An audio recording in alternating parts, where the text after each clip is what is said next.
this is Robert Morales from the Morales Business Network, and today I'm here with Jim Colletti from the Listing Room Phoenix. The Morales Business Network was formed to support our entrepreneurs and small businesses through network marketing. And I want to thank you for joining us. And for the next 20 minutes, we're going to be talking to Jim about his business and, more importantly, about who he is. The Morales Business Network, we believe in connecting people via video marketing and exploring the you in your business. We like your likes, but we love your loves. So give us the heart. So if you see anything you like, please make sure you give us that little heart button. We appreciate that. If you have any comments or questions, please put that on the comment section below. If you're on YouTube right now, hit the subscribe button and the bell icon, and you'll receive future notifications when we post these videos. So with that said, Mr. Jim. Hello, Robert. We're very happy today. Yes, we are. Well, welcome to the Listing Room Phoenix. Thanks for coming out to do this. Yeah, it's exciting. It's always an adventure coming back out here. And I've been here a couple times. So do you want to tell us a little bit about the Listing Room? Absolutely. Happy to do so. We actually opened here in Phoenix November 2016. And what we are is the only pure music venue in Phoenix. So we're not a bar. We're not a restaurant. We've put all of our focus into quality music. And so what we provide is the best stage for acoustic and great music to be heard in Phoenix. When you say pure, there's no alcohol, no food. Yeah. We've avoided. We've taken all those distractions out of a traditional venue. The performer is not contending with a loud, noisy audience. They're not contending with people watching TV to see the sports game. When the show starts here, it's all about music. The buck stops here. Absolutely. What brought you to want to open a venue like this, or at least the Listing Room? My husband is Adam Smith, singer-songwriter, and he and I have had the fortunate opportunity to tour the country and play in all sorts of venues, big and small. Along the way, we created a long list of the things that were struggling, were difficult, were challenging to the performer. And we just kind of had a dream, and we said, someday we're going to open a pure Listing Room, something in support of the independent music community in Phoenix that is has all the right things. And I think for about 2 years, we probably just worked through those dreams and continued to make a list. And we finally had an opportunity. We found a space that was appropriate. And which is this, yeah. Yeah. And it's a little hard to find. It is a little hard to find. That's part of the character, It's a bit of a secret. There's kind of that underground kind of speakeasy feel to the location. I watch fans come in and they're often have a question mark on the top of their forehead when they walk through the door, but on the way out, they're all hugs and kisses and telling us how much they love the experience and feel that they now are a part of kind of the next best thing in music here in Phoenix. You talked about your husband. When did you meet Adam? In Nashville. Adam was singing his song, Nashville, Tennessee, singing his songs on the streets of Nashville, and was taken aback by him as a person. I was really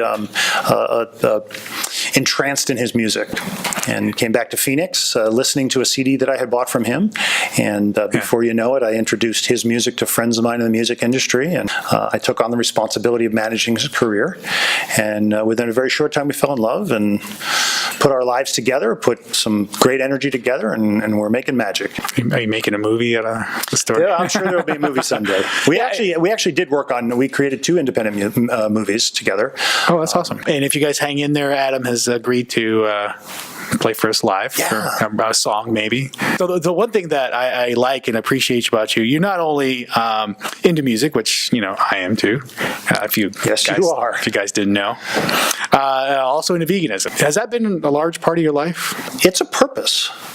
We approach being vegan as a purpose. Both Adam and I are animal rights activists. We feel very, very strongly in treating animals the same way we treat all living creatures. But we also really understand and respect the health impact and the impact on our environment of becoming vegan. So we've been vegan about 8 years now. It's funny because we're probably the only vegan music venue that doesn't serve food. But we're vegan in our concept. That's vegan, right? Exactly. We're vegan in how we ask our people to come here and appreciate being with us in our home, and so we have no animal products are allowed into the room. So if someone wants to bring in something to snack on, we respectfully ask them to. Can't be beef jerky. Yeah, exactly right. So I think vegan tends to be one of those naughty words you don't really mention or say because you'll get kind of maybe a snide look or a snide remark. Why do you think people have such a I guess contrasting or at least uninformed view on what being vegan is? I think it's a carryover from past generations. I know myself growing up, I think my parents' generation thought of being vegan as just being part of the hippie movement. I don't think that they ever connected it to things like health, environment, the well-being of animals. I think they saw it as radicalism, when in fact it can be and is quickly becoming much more mainstream. So I think we're going to see the very next generation of young people coming up having a completely different perspective. Traditionally, vegan food has not been focused on from a culinary perspective. And so it was often just equated to eating cardboard, which was, I'm sure in some time in its past it was that way. But nowadays, I look at very, very intense full menus of vegan food that are incredibly fulfilling and incredibly tasteful, that most non-vegans, when given the opportunity to try the food that we love and eat every day, number one, are surprised that it's vegan, and number two, are just, they think of it as good or the best food that they've had. So challenges, right? And entrepreneurship and small business, what have been some of the bigger challenges, maybe in this business, but in your life? I think for me, it's finding that balance between running a business for the profitability opportunities and the growth opportunities, while also running a business that is very, very personally fulfilling. We talked about how we would just love to be in a position in our lives to just continue to give and not ever need something, that what we would get back in return would be far greater than anyone actually paying us back for what we gave. Our goal at the Listening Room Phoenix is to support independent music, seeing more artists coming to Phoenix to perform, seeing more artists grow and thrive and really prosper here. And what other businesses are you I own Element Studios West, which is a full-service creative agency. So I do marketing and advertising, and so I work with corporations on brand identity and all full creative services, everything from graphic design to internet-based communication, marketing, advertising, and so on. And I do most of my work is done in the automobile industry, but also support quite a few of the nonprofits here in Phoenix. Tailing it back to the Listening Room, what are some of the services that you're able to offer here that I guess other areas or other venues wouldn't be able to offer? We are very different in many, many ways. We consider the performer our customer. We believe that the audience at the Listening Room Phoenix is the customer of the performer. And so we put all of our efforts into making sure that performer is provided for. So we are a premier music venue. When a performer comes here and performs, they're performing in the best possible environment. Controlled sound, professional sound engineers, stage lighting, all the best equipment.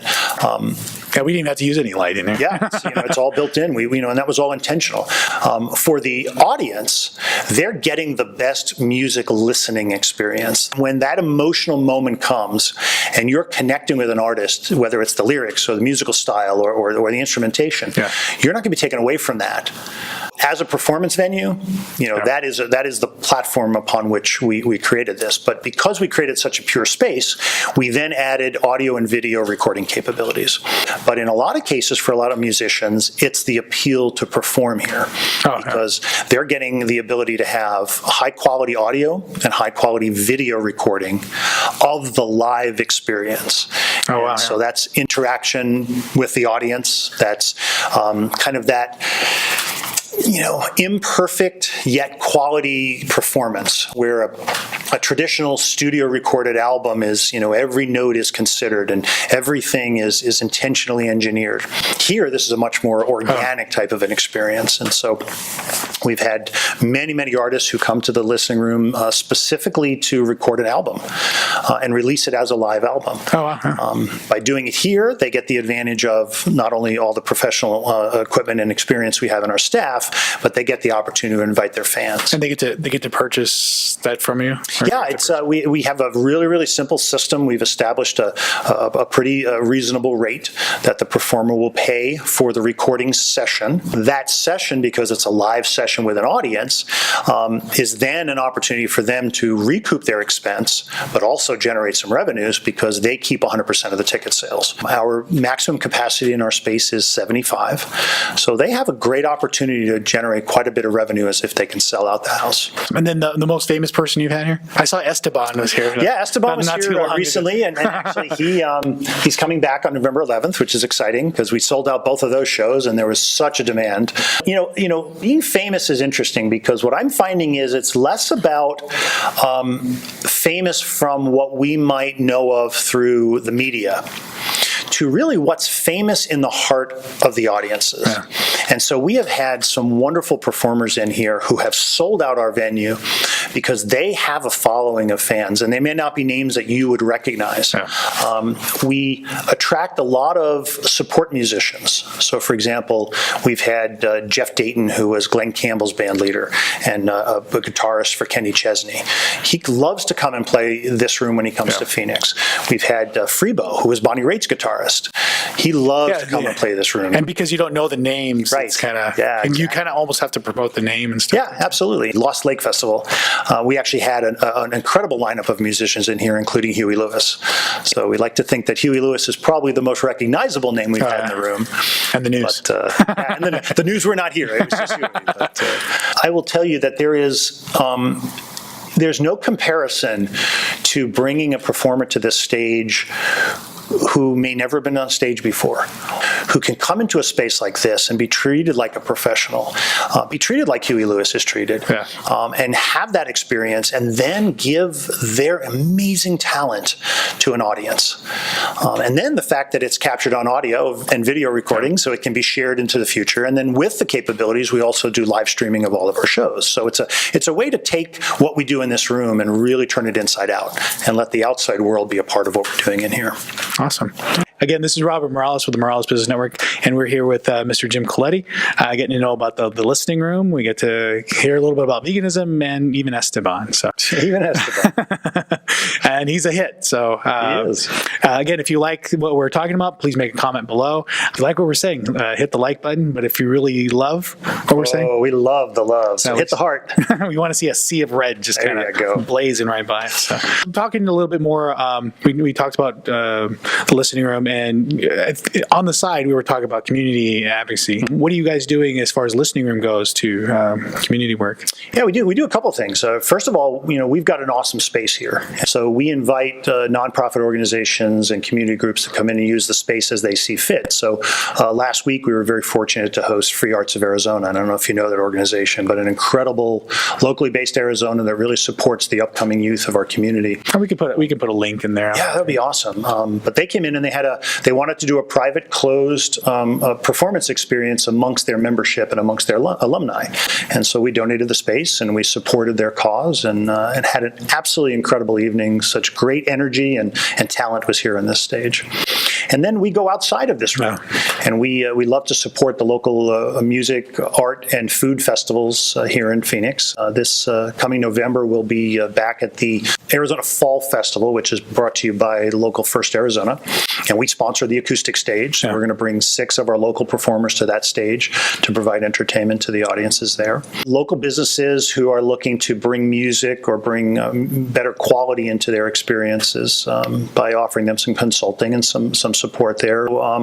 Again, always going back to our mission of really supporting independent music in Phoenix and everything that comes with that. So looking back, you're at a point in your life where you can kind of, I think, take a pause and just reflect back. Do you think you've hit success? Yeah. I consider myself one of the luckiest people. I've been very fortunate to walk down many roads in this life and do a lot of things, meet some amazing people, make some great friends, have an impact. I want to continue my success by continuing to do great things. Part of that is doing good and doing good for others. And I get just as much satisfaction as seeing someone else stand on stage and get the award than if it was myself standing there. So. Yeah, and I see that. And the funny thing is when I've seen seen you and Adam in the community, especially when Adam's performing, and you just kind of standing back and you stand there with admiration. I guess, what are your thoughts when that's happening? Well, we've always been taught to think that selfishness is a bad thing. Huh. And I actually have a little bit of a different spin on selfishness. I really believe that if I continue to do things that are good for me, and I'm not doing them in spite of or at the loss of someone else, well, that is making me a much happier and healthier and stronger person. And by doing that, then I am of greater value to others. Okay. And so, so my selfishness comes into play by wanting to do the things that are good for me, that make me happy. And I can use Adam as an example. I put a lot of, through the years, I put a lot of my energy and efforts into supporting Adam in his, very, very long and hard struggle of becoming a bona fide, recognized performer. Yeah. It's not an easy road. It's when someone just having the talent isn't enough, and so being able to support him and see him do that is me giving a lot of myself. But man, do I get the return when he takes that stage, and at the end of the night, an audience of several hundred people stand up and give a standing ovation to his show. That's where I walk away with the pride, and I walk away with that great feeling, and that gives me the energy to go on to the next thing. And so, our network supports small businesses, and obviously you've come far along, in the especially last 2 years, 2016 when you started. What's been the biggest challenge that you've been able to overcome? The biggest challenge is consciously keeping the door open. Yeah. To allow everyone in, knowing that not everyone is going to be welcome to stay. And does that make sense? Yeah, it resonates. I think that in business, often we want to write the rules, and we want to just stand by those rules. Really lose out on opportunities to meet new people and come up with new ideas. And so the big challenge for me has always been to keep an open mind and to allow someone in and start to work with them. And then once we understand whether there is or is not a good partnership there, it's being able to say, this partnership isn't a good one. Thanks for coming. Please leave. It's a difficult thing to do. I think the hardest thing is and this probably happens in life too, is knowing when something's over and not holding on so much. Yes. And I think that's probably a selfish thing to say too. But it is, but it's a healthy thing. And when you talk about supporting local business and small business, I've been very fortunate to work with some of the biggest corporations in the world. They're not flexible. They don't have the ability to spin on a dime and quickly implement. And so my preference is always to be, I want to always be a small business, always be working with other small businesses, because I think that's how the bigger results can happen. That's why I'm asking for your help. Well, I'm happy to help. It's good for me. So Jim today versus Jim, 10 years ago, big Jim talking little Jim. Yeah. What would you tell yourself back then? Wow. With your mindset today? Yeah. I'm proud to be 30 years clean and sober. So I think talking to my little self would have been, don't get tied up into that stuff. Yeah. I was fortunate to get out from under it, but it could have taken me down. I had a very, very conservative, strict upbringing. Standards were set, and I was forced to meet those standards at every turn. I think if I had a chance to look back and say, hey, little Jim, don't do it. Follow your own path. Because when I finally got to follow my own path, when I was able to abandon and leave behind a lot of that upbringing that I had, man, my life opened up for me. I was a very, very angry, unhappy person for a very long time. Yeah. I'm no longer that way, and I much prefer myself this way. So, what was the thing that made you realize or that moment where you just kind of said, "Hey, I'm not doing this anymore"? That happened many, many times throughout my life. I think that probably my first epiphany was filling a glass up with rum alone in an apartment in a basement in Queens, New York. No ice in the refrigerator, no Coke to put with the rum, and deciding I was just going to drink the rum because there was nothing else to do. And then many, many steps throughout. But interestingly enough, meeting Adam was a significant turning point in my life. I met somebody who was so humble in the simplest of things, and taught me lessons that I hadn't learned for the bulk of my life. Yeah. And I learned them from one person who was coming from a place of great experience, because Adam had amazing experience in his life, but there was a sense of innocence to Adam. There was a sense of simplicity. There was a sense of self-love that I didn't understand until I met him and was able to learn that from him. That sounds great. And since we're talking about Adam, Yes. may we present Adam Smith? Yeah.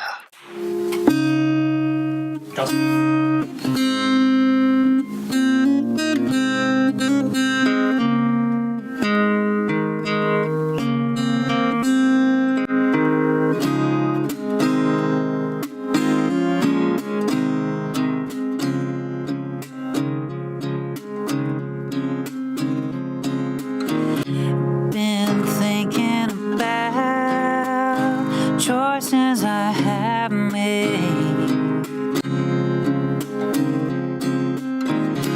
Been dreaming about some foreign language. Been trying to find some magic in this for them. Been trying to be something accessible, something beautiful in this. If time's trying to escape, you know I won't hold it hostage. This is truly my faith, and let me be a vessel. Been soul searching, soul searching, trying to find my way. I've been soul searching, soul searching, knocking on heaven's door, trying to find a way. Hey, hey, hey, hey,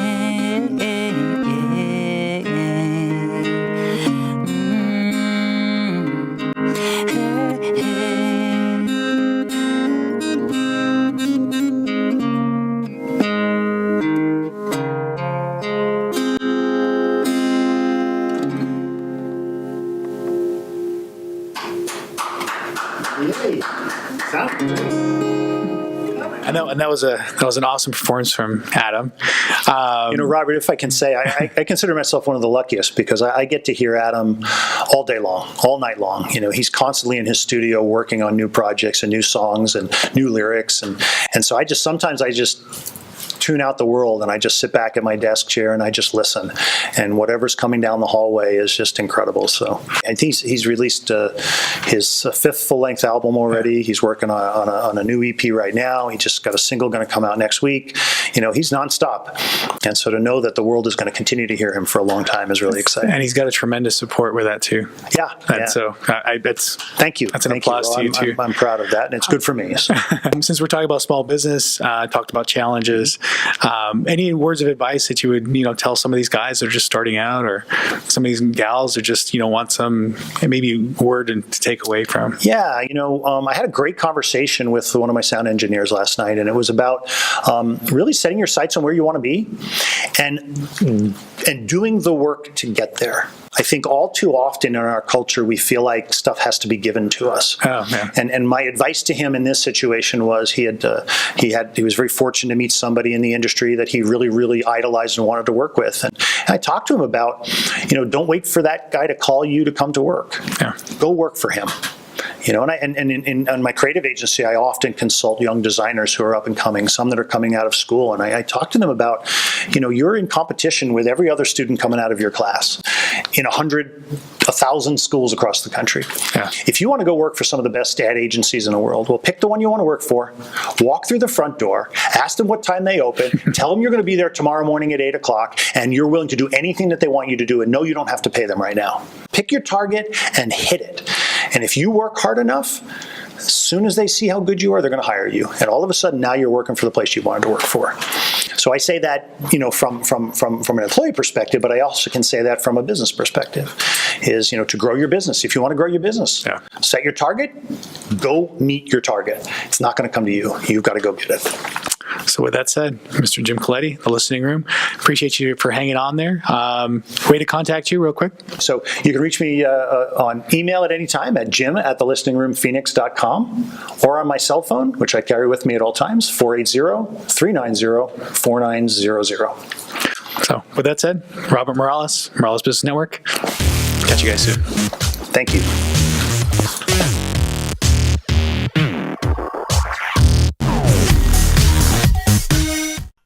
If you like this video, hit the subscribe button and click the bell icon to receive notification of future videos. Thanks for watching.